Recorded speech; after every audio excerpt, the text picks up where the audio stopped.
Bonjour à tous et bienvenue sur ma chaîne. Alors on se retrouve cette semaine pour une nouvelle vidéo Thrift Flip. Très dur à dire, très dur à dire. Mais en gros il s'agit tout simplement d'un petit exercice où on va se rendre en magasin de seconde main, faire des petits chinages, des petites trouvailles et essayer de, voilà, à partir des achats qu'on a effectués, les détourner, les personnaliser, les customiser. Bref, c'est un exercice que j'adore. Donc cette semaine je vous en propose deux. J'espère que ça va vous plaire et que ça va vous donner de l'inspiration.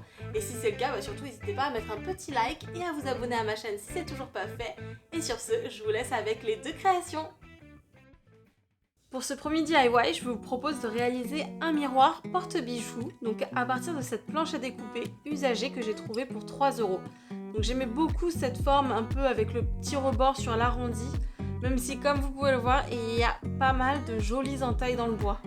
Donc la première chose que je commence par faire, c'est de poncer la planche au grain 40, donc décapage, pour bien unifier l'aspect du bois. Donc si jamais vous devez refaire ce DIY, j'espère que vous partirez d'une planche à découper en meilleur état, parce que j'ai bien transpiré pour lisser tout ça. D'ailleurs j'ai laissé quelques traces qui m'embêtaient pas trop et qui auraient été vraiment de toute façon galère à enlever. Avant de passer à la suite, j'ai tracé directement sur le bois l'emplacement du miroir ainsi que l'endroit où je veux mettre les barres pour accrocher les bijoux. Donc pour chaque ligne, j'en ai tracé une parallèle juste au-dessus pour savoir où mettre derrière les petits crochets auxquels seront fixées la barre.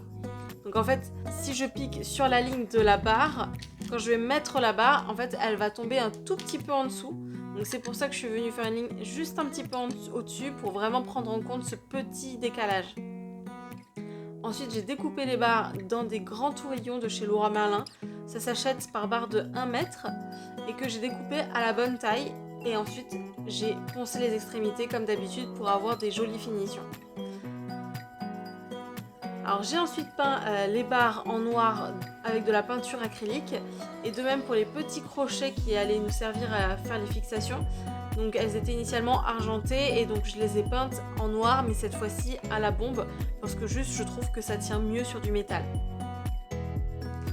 Ensuite j'ai pris des miroirs de 15 cm de diamètre avec les adhésifs compris dans le paquet, donc pour le fixer sur la planche. Donc j'ai trouvé un lot de 4 chez Leroy Merlin, je vous mets de toute façon tout en barre d'infos.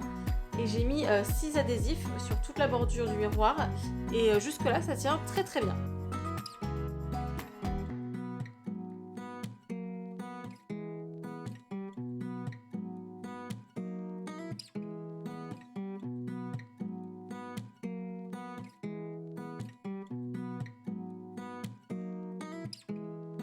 Donc vient ensuite le moment de fixer les crochets. Donc je prends mes 6 crochets que je vais mettre à 0,5 cm de chaque bord pour assurer la stabilité de la barre et éviter qu'elle tombe constamment. Donc en voilà une. Et en voilà 6.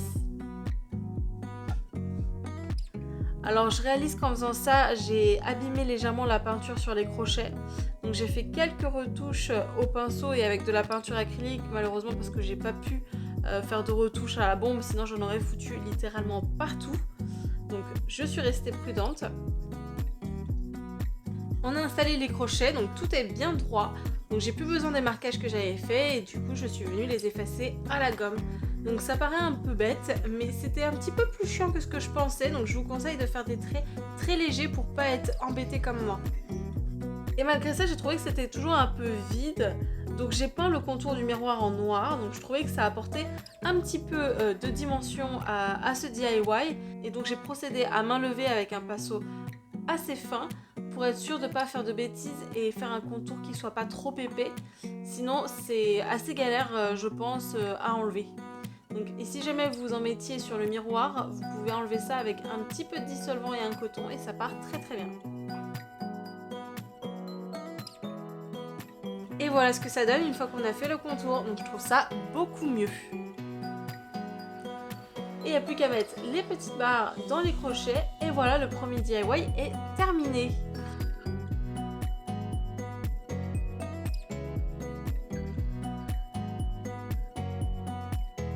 J'ai aussi ce petit porte-boucle d'oreille que j'ai trouvé. Il paye pas de mine comme ça, mais qui ira très bien dans le petit coin bijoux et que je vous montre en image maintenant.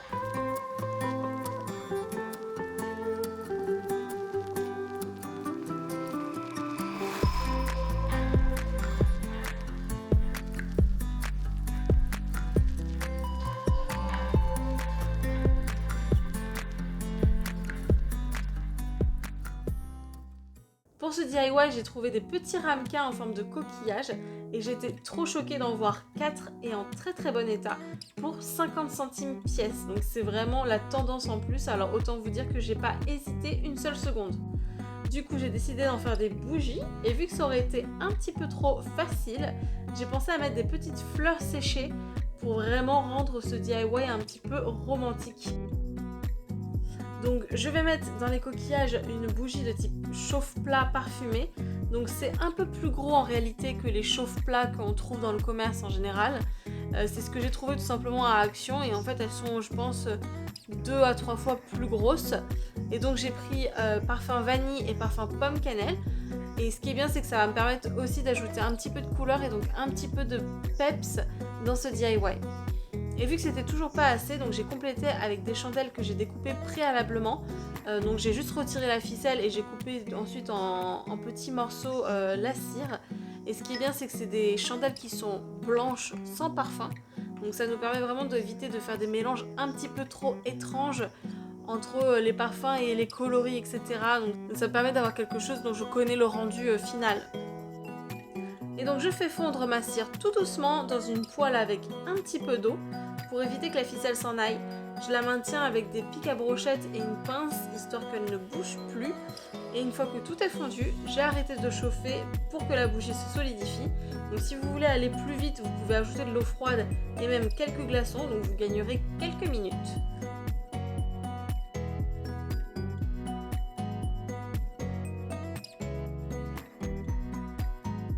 Et avant que la cire ait complètement durci, je suis venue ajouter mes petites fleurs séchées délicatement à l'aide d'une pince à épiler. Donc j'ai préparé mes compositions en avance pour être sûre de pouvoir les inclure dans la bougie avant qu'elle se solidifie. Donc je vous conseille vraiment de faire la même chose au risque de vous retrouver à devoir refaire fondre votre bougie et de vous y prendre à plusieurs fois. Donc si vous refaites ce DIY à partir de vrais coquillages, par contre faites attention que le coquillage soit bien stable pour éviter les catastrophes de type renversage de cire, voire même pire, incendie domestique. Donc si on peut s'éviter ce genre d'incident, autant le faire. Et si par contre vous avez que de réels coquillages et que vous n'êtes pas sûr de la stabilité, peut-être vous pouvez ajouter comme un petit bouchon de bouteille repeint en blanc ou de la couleur que vous voulez qui pourrait servir de base où poser du coup votre coquillage pour être sûr qu'il tombe pas. Et néanmoins je vous mettrai en barre d'infos des petits ramequins en forme de coquillage pour si jamais vous voulez refaire ce DIY, puisque je comprends bien que voilà, on va pas forcément trouver exactement la même chose en magasin de seconde main. Et voilà, le tour est joué, donc j'ai fait 2 bougies comme ça, il m'en reste encore 2 de ramequins en forme de coquillage. Donc je sais pas si je dois en faire d'autres ou si je peux faire un autre DIY complètement différent. Mais si vous avez des idées, surtout n'hésitez pas à me les partager en barre d'infos, je serais ravie d'essayer de les réaliser.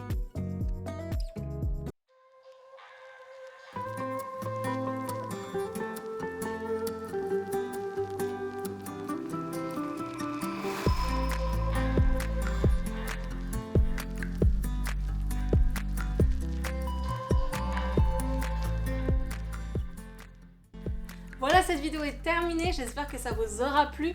Dites-moi en commentaire quel est le DIY que vous avez préféré. Moi pour ma part je crois que c'est vraiment les coquillages parce que ça a été rapide à faire, c'est hyper facile, ça coûte rien et en même temps c'est hyper cute. Ça peut même être un petit cadeau mais hyper personnalisé et vraiment adorable. Donc voilà, c'est tout ce qu'on aime. En tout cas sur ce, n'hésitez pas à liker et à vous abonner si vous aimez mon contenu. Et on se dit à la semaine prochaine pour des nouvelles créas. Ciao!